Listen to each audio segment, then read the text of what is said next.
Bonjour à tous. Comme promis, Gigi va continuer à réfuter en quelque sorte l'analyse précédente du docteur Gilbert sur les Haïtiens en train de récolter ce qu'ils avaient semé. J'espère que vous allez tous bien et que vous avez commencé à pratiquer l'allocentrisme et à faire connaître notre podcast. Nous croyons toujours qu'il est important de s'amuser tout en prenant soin de nous-mêmes, des autres et de notre planète. Pour ceux qui ne connaissent pas le terme, allocentrisme, c'est une disposition que nous valorisons sur Gigi Forever 29ers. Au lieu d'utiliser le terme égoïsme, nous préférons nous concentrer sur l'allocentrisme, qui se caractérise par une attention et des actions qui privilégient le bien-être des autres par rapport au sien.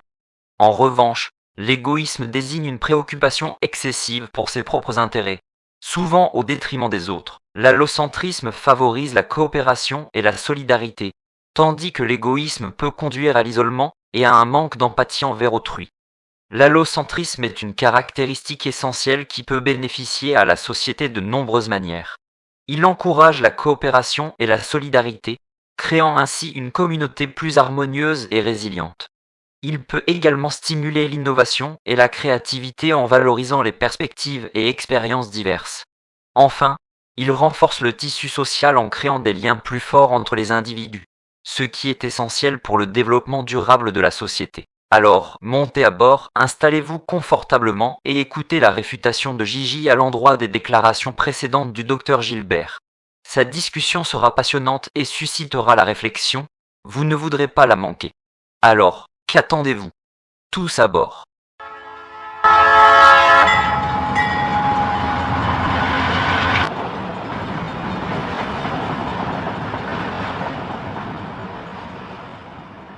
Bonjour à tous. Merci Maxime pour ce magnifique chapeau d'introduction. Bienvenue à bord du train de Gigi Forever 29, vous les 29ers. Nous sommes ravis de vous avoir tous à bord, y compris nos nouveaux membres haïtiens.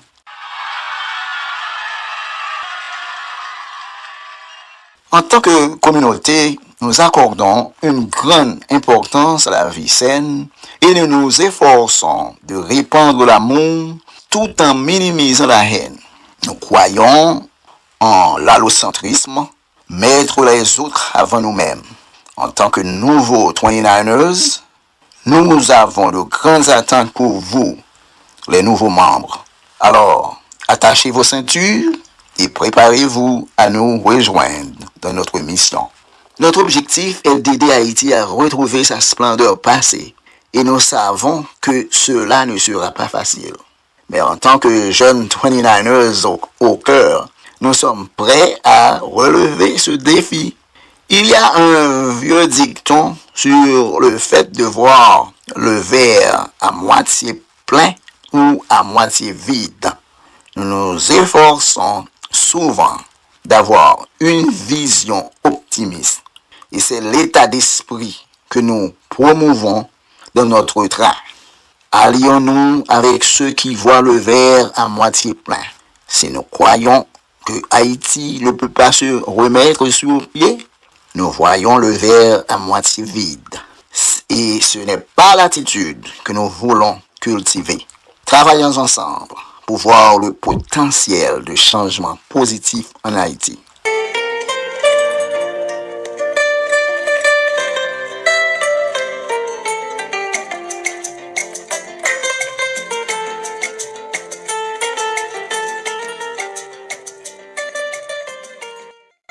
Bonjour à tous. C'était un chaleureux applaudissement pour nos nouveaux 29ers.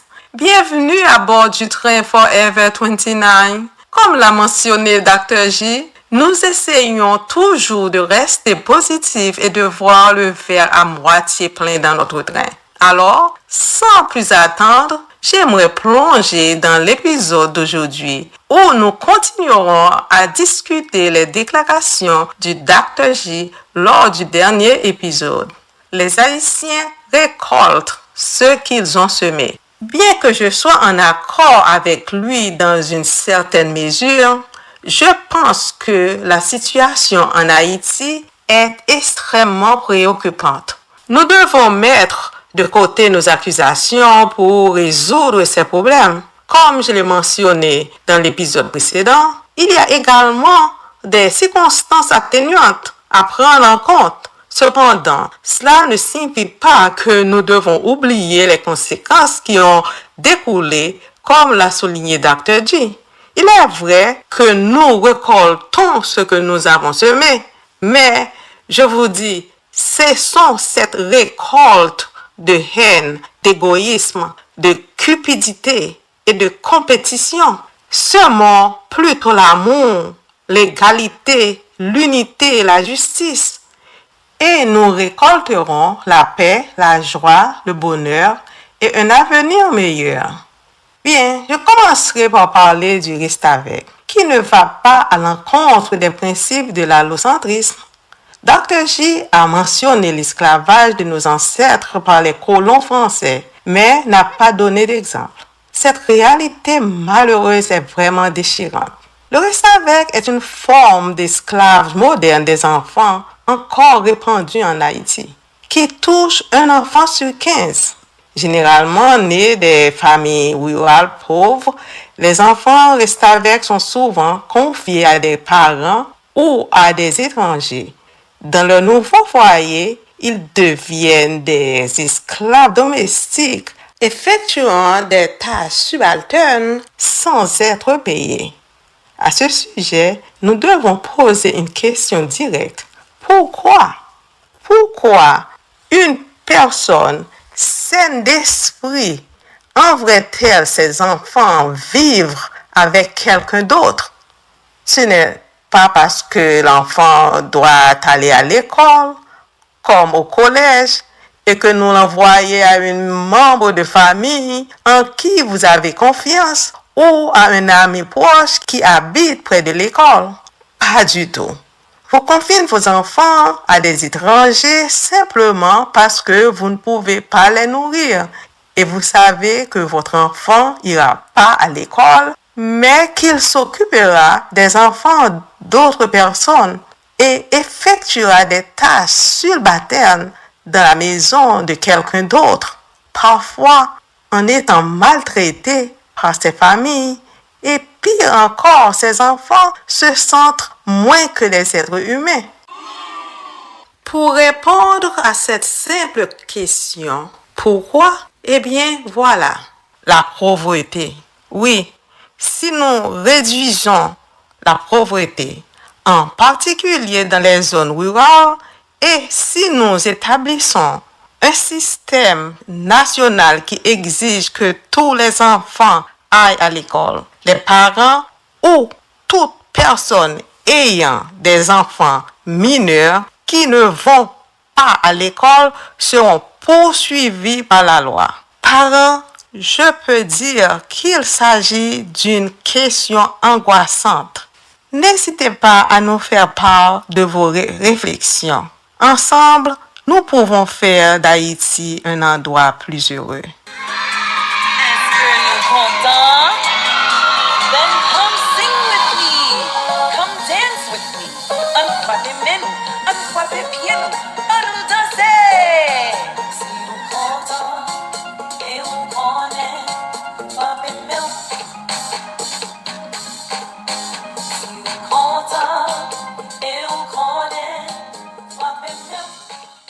Abordons un autre problème majeur soulevé par Dr. J, le néocolonialisme qui continue à sévir dans de nombreux pays, notamment en Haïti.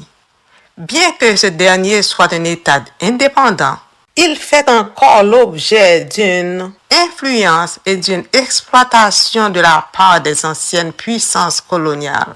Cette réalité est malheureusement commune à plusieurs pays.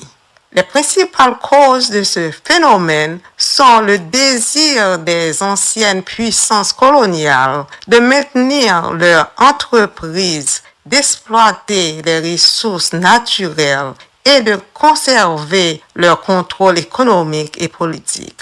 Cela peut être avoir des conséquences néfastes sur la population et l'économie du pays concerné. Pour mettre fin au néocolonialisme, il est crucial de promouvoir l'exercice de la souveraineté populaire et d'établir des échanges commerciaux équitables qui respectent la justice sociale et environnementale.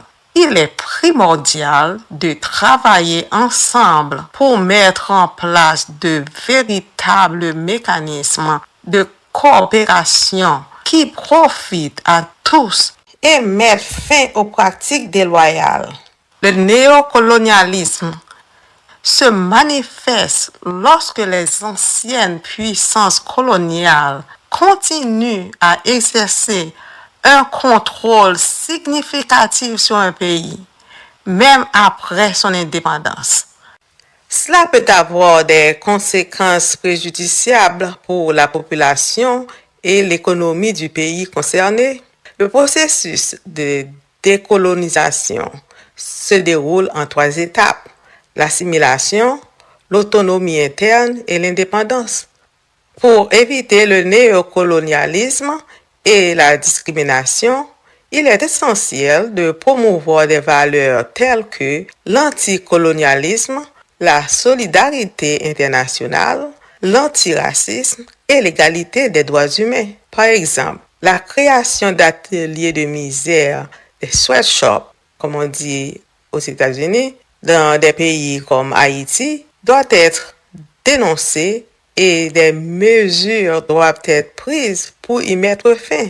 En promouvant ces valeurs et en travaillant ensemble, nous pouvons contribuer à mettre un terme au néocolonialisme et à créer un monde plus juste et équitable pour tous. Prenons un autre exemple, celui de la tendance de certains Haïtiens à rechercher l'approbation de l'Occident, entre guillemets les Blancs. Dr. J a partagé une anecdote révélatrice lors d'une cérémonie de remerciement pour une aide caritative reçue par une organisation sociale haïtienne. Les contributions régulières d'une association de la diaspora haïtienne ont été totalement ignorées. Au lieu de cela, seuls les donateurs occidentaux présents ont été mentionnés. Cet incident souligne l'importance de reconnaître et de valoriser le soutien de sa propre communauté. Il nous rappelle également l'importance de la fierté personnelle et de la confiance en soi, des qualités qui, cultivées, peuvent mener à des récompenses inestimables. Passons à un autre exemple fascinant du Dr. J. Avez-vous déjà entendu parler de nager pour sortir? L'expression nager pour sortir, qui signifie nager pour sortir, porte en elle une dualité de sens profonde et contextuelle. D'une part, elle incarne la notion de l'autonomie et de l'effort personnel, rappelant le proverbe « Aide-toi, le ciel t'aidera » et encourage l'individu à prendre des initiatives pour surmonter les obstacles. D'autre part, cette expression peut être perçue comme un reflet d'égoïsme ou d'indifférence, surtout lorsqu'elle est utilisée dans des circonstances où l'aide collective ou l'intervention gouvernementale est cruciale. Dans le cas du président haïtien René Préval, nager pour sortir a été interprété comme un symbole de sa gouvernance, particulièrement lorsqu'il a été confronté à des défis politiques et sociaux majeurs. Selon les sources, cette phrase a été prononcée dans un contexte de désespoir économique et d'impasse politique, où les ressources gouvernementales étaient insuffisantes pour répondre aux besoins des citoyens. Cela a suscité des critiques. Certains y voyant une abdication des responsabilités du leader envers son peuple. Mais ce n'est pas seule action douteuse qu'il a entreprise au cours de sa présidence. Saviez-vous qu'il avait ordonné à son ministre des Mines de maintenir le peuple haïtien dans l'ignorance de l'existence de réserves d'or dans le pays? Son raisonnement, pour yo pas vin manger, pour qu'ils ne viennent pas me dévorer. Il est regrettable qu'un président privilégie ses propres intérêts au détriment du bien-être de son peuple. Mais c'est la petite histoire. En ce qui concerne les réserves d'or en Haïti, il y a eu des controverses et des débats sur la gestion et la transparence des ressources naturelles du pays. Des rapports indiquent que des compagnies minières ont investi pour prospecter des métaux en Haïti, mais que les plans ont été retardés en raison de l'absence d'une loi minière revisée établissant des réglementations environnementales et d'autres questions majeures. La gestion des ressources naturelles en Haïti reste un sujet complexe et sensible, nécessitant une approche équilibrée qui tient compte des droits humains et de la protection de l'environnement tout en cherchant à améliorer la situation économique du pays.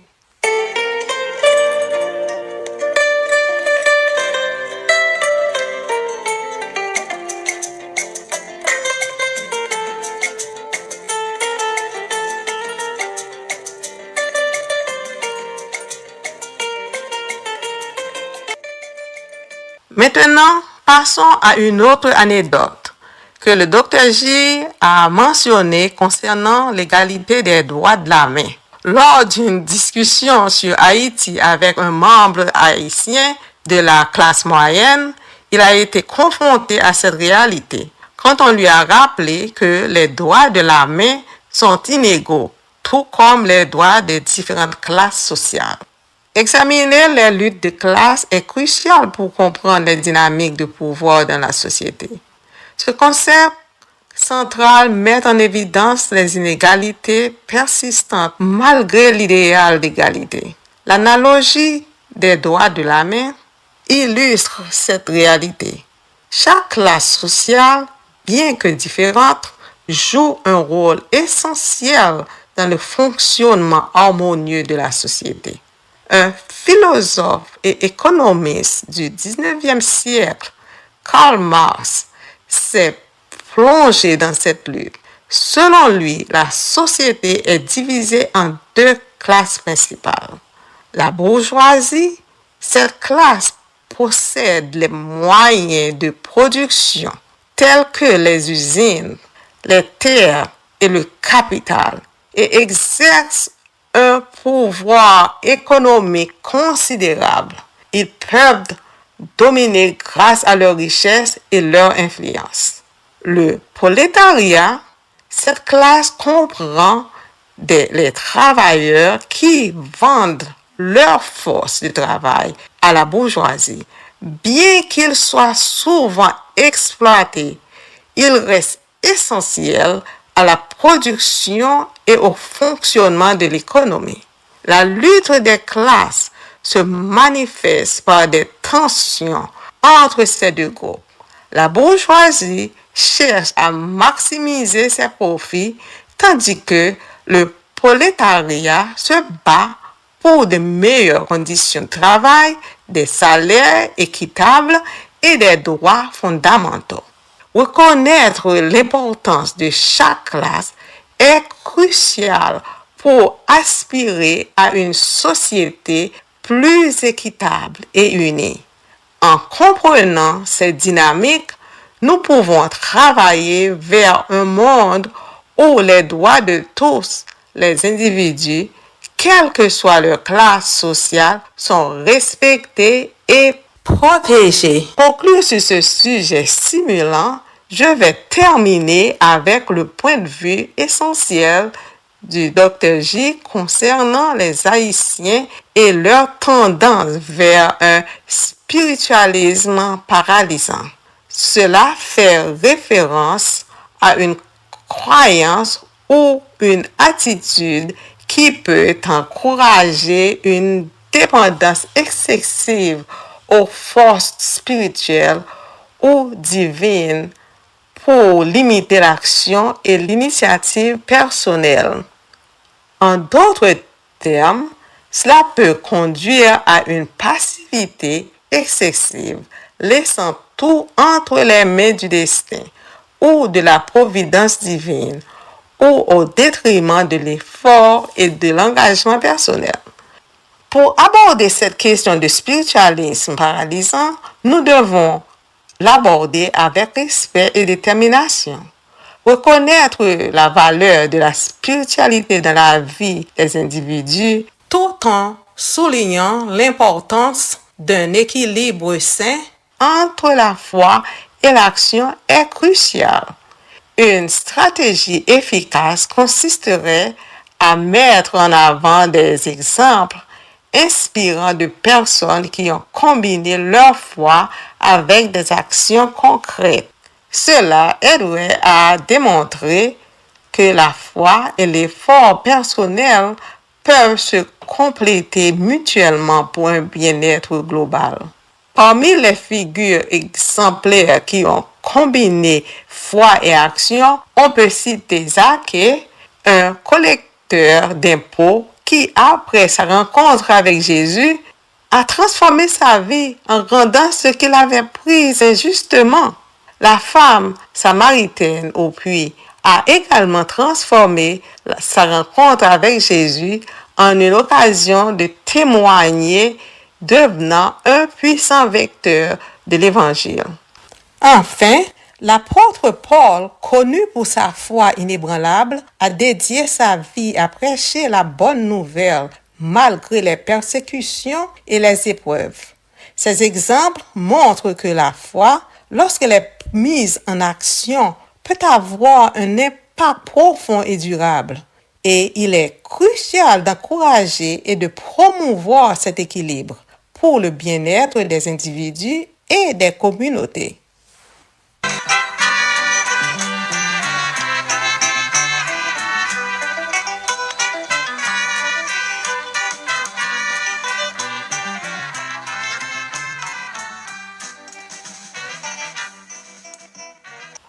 Cela marque la fin de mes réflexions sur les propos du Dr J, qui soutient que les Haïtiens récoltent ce qu'ils sèment. Bien que les Haïtiens aient une part de responsabilité, il est important de considérer également les circonstances atténuantes et de se concentrer sur les solutions.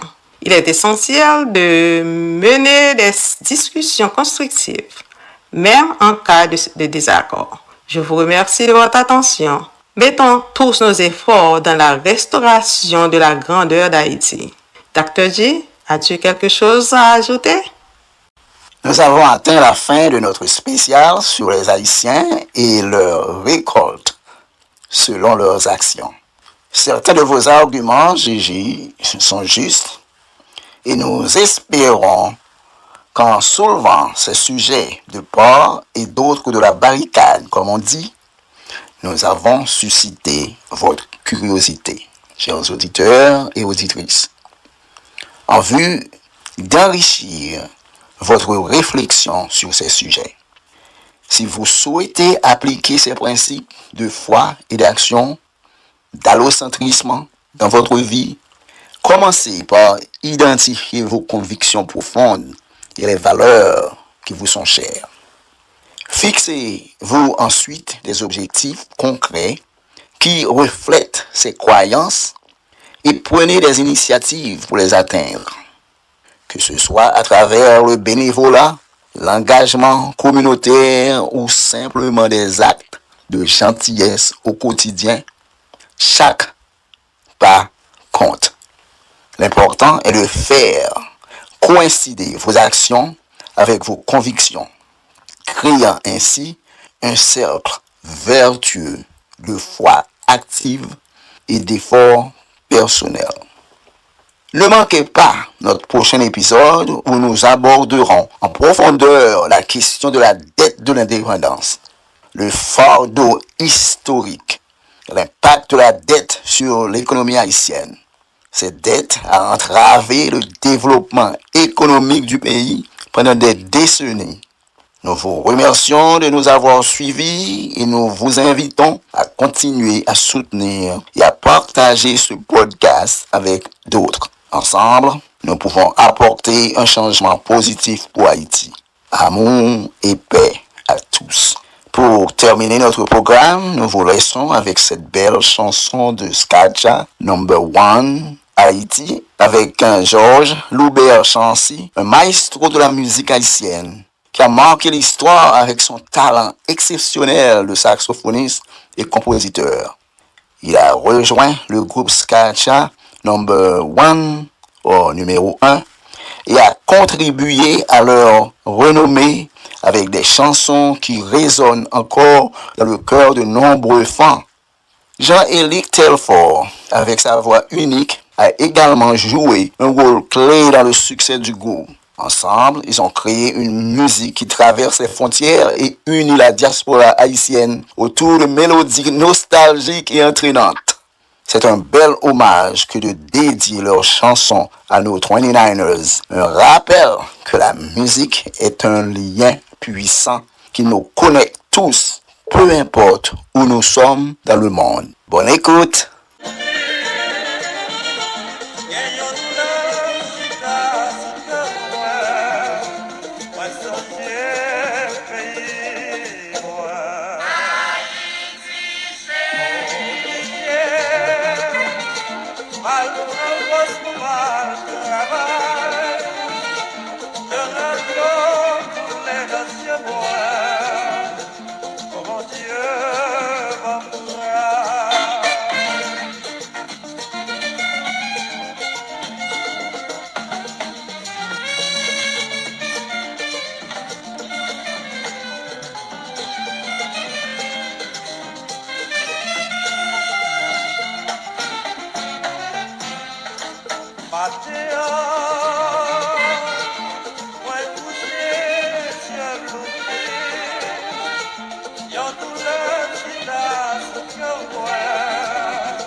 Yeah.